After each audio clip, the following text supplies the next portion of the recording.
जय हिंद friends, once again you are welcome to mission air force. तो फ्रेंड्स, जैसा कि मैंने बोला था कि एवरी संडे हम प्रीवियस ईयर का कोई भी पेपर उठा लेंगे किसी भी एग्जाम का, और उससे वोकेब के क्वेश्चंस देखेंगे और सभी वोकेब करेंगे। और इसके जरिए हम ये देखने की कोशिश करेंगे कि जो vocab series daily vocab series हमने चलाई है उससे वोकेब के कितने क्वेश्चंस आपके प्रीवियस ईयर पेपर्स में मैच करते हैं और आपके एग्जाम में कितने क्वेश्चंस आने की प्रोबेबिलिटी है। तो इस प्रकार से प्रीवियस ईयर के क्वेश्चंस हम एवरी संडे देखेंगे और मंडे टू सैटरडे हम रोजाना डेली वोकेब सीरीज के तहत 10 क्वेश्चंस आपके रोजाना देखा करेंगे। तो आप यहाँ पे देखोगे कि किस प्रकार से क्वेश्चंस आपके एग्जाम में डायरेक्टली बन रहे हैं हमारी वाली सीरीज से। तो चलिए, ये जो पेपर है एसएससी सीएचएसएल यानी कि 10+2 का पेपर है और ये क्वेश्चंस एग्जाम में पूछे गए थे। तो चलिए डायरेक्टली चलते हैं इंग्लिश वाले सेक्शन पे। तो देखिए, इंग्लिश वाले सेक्शन में भी हम स्पेशली वोकेब के क्वेश्चंस देखेंगे। और आप यकीन मानिए, यदि वो जो डेली वोकेब वाली सीरीज है उसको 1 महीने तक लगातार आप देखते हो और जो आपको वर्ड नहीं आता उसको नोट करते हो और याद करते हो, तो 1 महीने में आपको इतना जबरदस्त इम्प्रूवमेंट देखने को मिलेगा।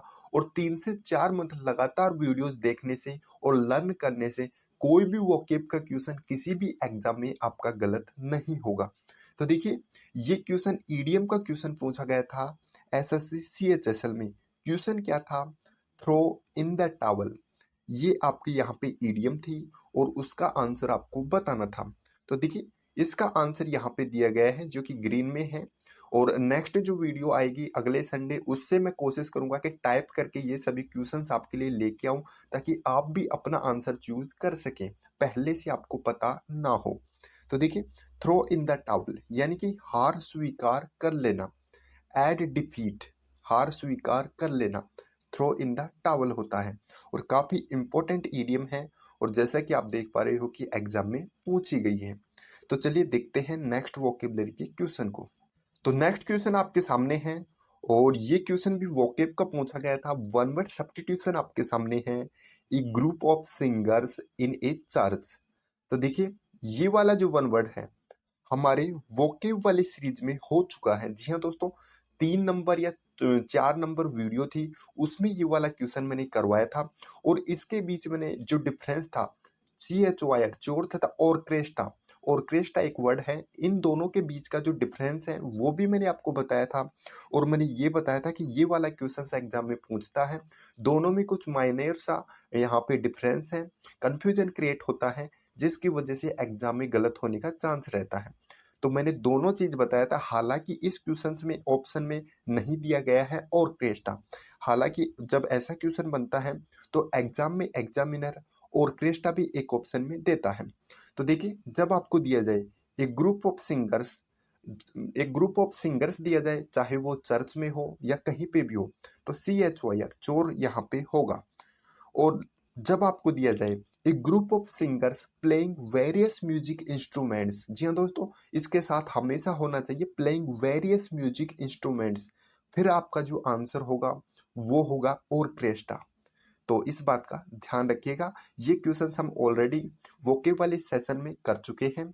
और आई होप कि आपने यदि उस सीरीज को ज्वाइन नहीं किया है तो कंटिन्यू आप मॉर्निंग से यानी कि टुमारो से डेली आप उस वीडियो को जरूर देखेंगे।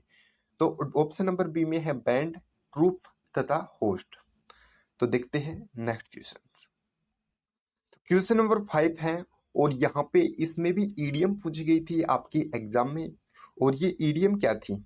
ईडीएम थी to air dirty lines in public. तो देखिए, जैसा कि यहाँ पे ईडीएम में दिया गया है और इसका जो मतलब है वो निकल रहा है यहाँ पे पढ़ने से, to air dirty lines, line in public.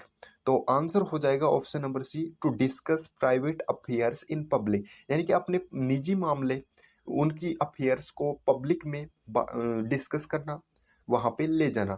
To air dirty line in public, option number C यहाँ पे करेक्ट आंसर है। और कोई भी ऑप्शन यहाँ पे करेक्ट नहीं लगता है देखने से। एक क्वेश्चन आपका यहाँ पे करेक्टली स्पेल्ड वर्ड से भी पूछा गया था। आपको यहाँ पे रोंगली स्पेल्ड वर्ड बताना था, यानी कि कौन सा शब्द इनमें से गलत है और 3 सही है और 1 गलत है। तो देखिए ऑप्शन नंबर फर्स्ट में ही आपको यहाँ पे गलत शब्द दिया गया था बैरल। तो बैरल की करेक्ट स्पेलिंग क्या होगी? BARREL barrel. तो बैरल हो जाएगा BARREL बैरल।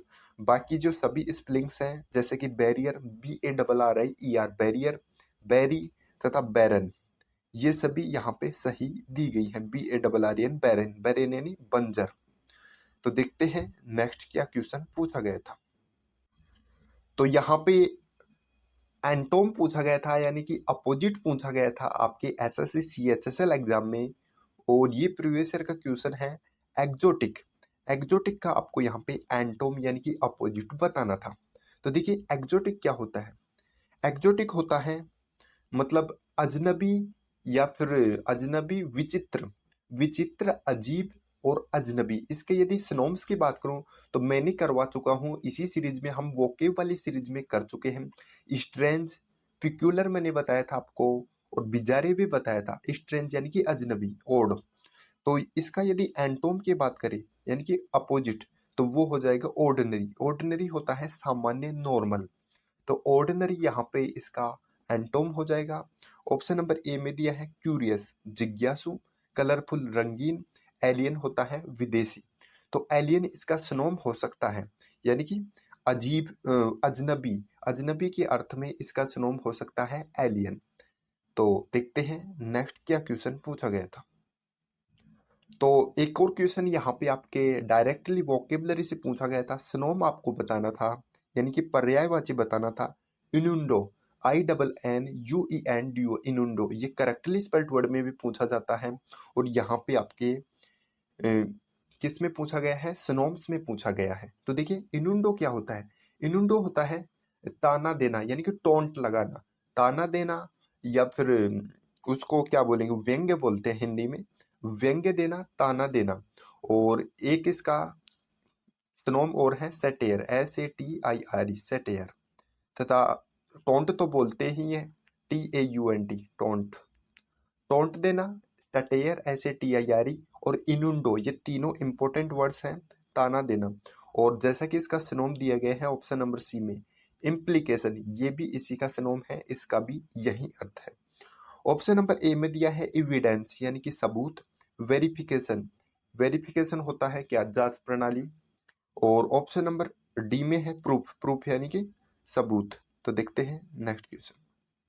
तो नेक्स्ट क्वेश्चन है आपका यहाँ पे वोकेब से, और इसमें भी आपको यहाँ पे सिनोम बताना था, एग्जाम में पूछा गया था। तो सिनोम बताना था HIND, हिंड। तो देखिए हमारे जीके जो वोकेब सीरीज चली है इंग्लिश वोकेब, उसके टोटल 10 वीडियोज हो चुके हैं, जिसमें कि हम 10 क्वेश्चंस डिस्कस करते हैं रोजाना। तो उसी में से जो 5th नंबर की वीडियो है उसमें मैंने ये क्वेश्चन करवाया था, हिंड वाला, HIND, हिंड। तो हिंद होता है पीछे का, पीछे का होता है इसका मतलब। तो इसका यहाँ पे सिनोम पूछा है, तो रियर यहाँ पे करेक्ट आंसर हो जाएगा, रियर यानी कि पीछे वाला। फ्रंट आगे वाला, जो कि इसका एंटोम हो जाएगा। फर्स्ट यानी पहला, नियर यानी पास। तो वहां पे मैंने बैक करवाया था इसका सिनोम, तो बैक भी हो सकता है या फिर रियर भी। तो देखिए इस प्रकार से मैं जो यहाँ पे क्वेश्चंस आपको करवा रहा हूँ वो या तो प्रीवियस ईयर पे पूछा गया क्वेश्चन है, या फिर इम्पोर्टेंट है, आपके एग्जाम पे आने लायक क्वेश्चन है। तो देखते हैं नेक्स्ट क्वेश्चन। तो नेक्स्ट क्वेश्चन है वोकेबलरी से, और वन वर्ड सब्स्टिट्यूशन है। One who doesn't tyre easily, यानी ऐसा व्यक्ति वो जल्दी से थकता नहीं है।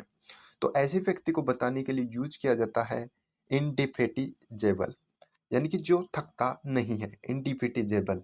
ऑप्शन नंबर ए में दिया है इंडिलीबल। इंडिलीबल होता है डेट कांट बी इरेज्ड, यानी जिसे इरेज नहीं किया जा सकता, मिटाया नहीं जा सकता, अमिट। और ऑप्शन नंबर सी में है इनइविटेबल, यानी कि अपरिहार्य, अनअवॉइडेबल, जिसे टाला न जा सके।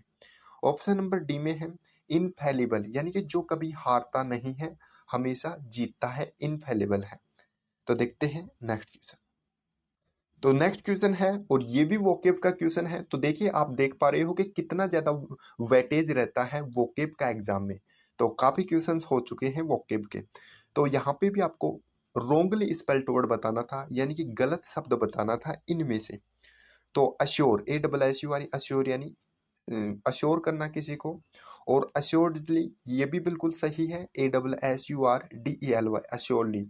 अश्योरेंस ये यहाँ पे इसका गलत दिया गया है, ASSURANCE यहाँ पे होगा ASSURANCE, अश्योरेंस। ए आएगा यहाँ पे, ई दिया गया है, तो अश्योरेंस यानी कि बीमा। और ऑप्शन नंबर डी में दिया है अश्योरेबल, तो ऑप्शन नंबर डी में भी सही है। तो देखते हैं नेक्स्ट क्वेश्चन। तो नेक्स्ट क्वेश्चन है, और इस पेपर का लास्ट क्वेश्चन है वोकेब का।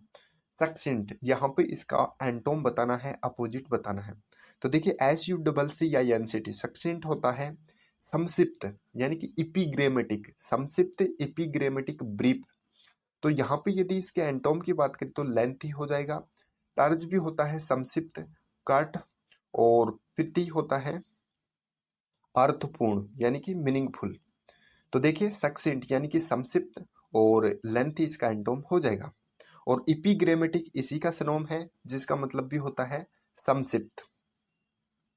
तो फ्रेंड्स यहाँ पे टोटल क्वेश्चंस कंप्लीट होते हैं वोकेब के। और यदि नंबर ऑफ क्वेश्चंस की बात करें तो यहाँ पे देखिए आपके SSC, CHSL, MTS और CGL में 25 क्वेश्चंस इंग्लिश के होते हैं, जिसमें से इस सेट में आपके 10 क्वेश्चंस हैं जो कि अभी हमने किए। 10 क्वेश्चंस आउट ऑफ 25 वोकेब से है डायरेक्टली। जी हाँ दोस्तों, ये तो 10 क्वेश्चंस वो हैं जो डायरेक्टली वोकेब हैं। बाकी जो 25 हैं इसमें भी लगभग आपके 15 क्वेश्चंस, सॉरी यहाँ पे जितने भी आपके बच गए हैं 15 क्वेश्चंस, इनमें से भी 10 क्वेश्चंस आप वोकेब की सहायता से कर सकते हो। यदि आपकी वोकेब स्ट्रॉन्ग है तो आप वोकेब से इन क्वेश्चंस को भी आसानी से कर सकते हो। ये कॉम्प्रीहेंशन के क्वेश्चंस होते हैं, QRS के क्वेश्चंस होते हैं, और आपके यहाँ पे जैसा कि फिल इन द ब्लैंक्स के हो गए, उनमें भी आपके वोकेब से रिलेटेड ही पूछे जाते हैं। तो यदि आपकी वोकेब स्ट्रॉन्ग है तो आप किसी भी एग्जाम में इंग्लिश को भाई बिल्कुल आसानी से कर दोगे। इंग्लिश का ये रामबाण है, वोकेब स्ट्रॉन्ग कर लो, किसी भी एग्जाम की इंग्लिश सही हो जाएगी। तो इसीलिए वोकेब सीरीज मैंने स्टार्ट की है, और आई होप कि आप ज्वाइन जरूर करोगे। तो फ्रेंड्स वीडियो को शेयर कीजिएगा इसको, जितने भी आपके फ्रेंड्स हैं जो कि इंग्लिश की स्टडी करते हैं। चलिए मिलते हैं नेक्स्ट वीडियो में, और आउट ऑफ 10 आपने कितना स्कोर किया कमेंट बॉक्स में ये भी बताना। चलिए, जय हिंद, जय भारत।